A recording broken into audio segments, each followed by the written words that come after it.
har'a sirba ajaa'iba tokkoon isinii qabadhee dhufe. Sirba kana eenyu qopheessee yoo naan jettan Bahar Khaliif nama jedhamuun qopheessee anuma kana mee gaanaa wajjin tura. Gaanaa waliin tura.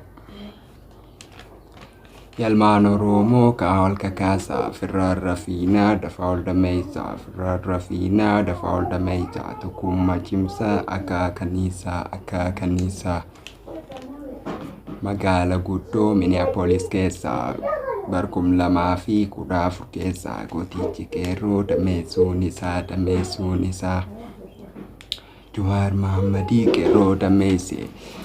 Jawaar Mahammadii qeerroo dameesse tokkummaa cimsee utubee jabeesse hayyuu akkanaa rabbiin nu badhaase qeerrootu ammoo lama onnacheesse sodaa takkallee lamaanis dhiise lamaan abiyyi of gubbabaase abiyyi ammoo lamaa damaase siriidhaan jaamsee Jawaar adamse Hacaaluu jeese kumaana caaluu badee hin hafu.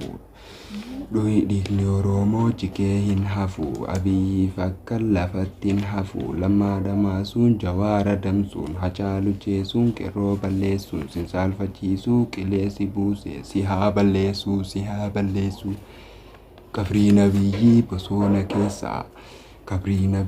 bosona keessaa bosonaa miti garaa bineensaa Boodeen kanumaa warri shakkitanii waggaa takka booda ofiif argitanii waan naman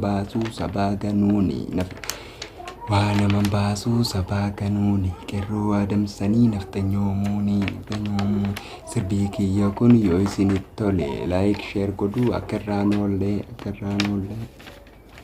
kanuma please subscribe like share godhaan jaayitu bakayyaa Bahar Khaliif Ahmed Nanjani Bahar Khaliif jaayitu subscribe like share godha an artist yaare.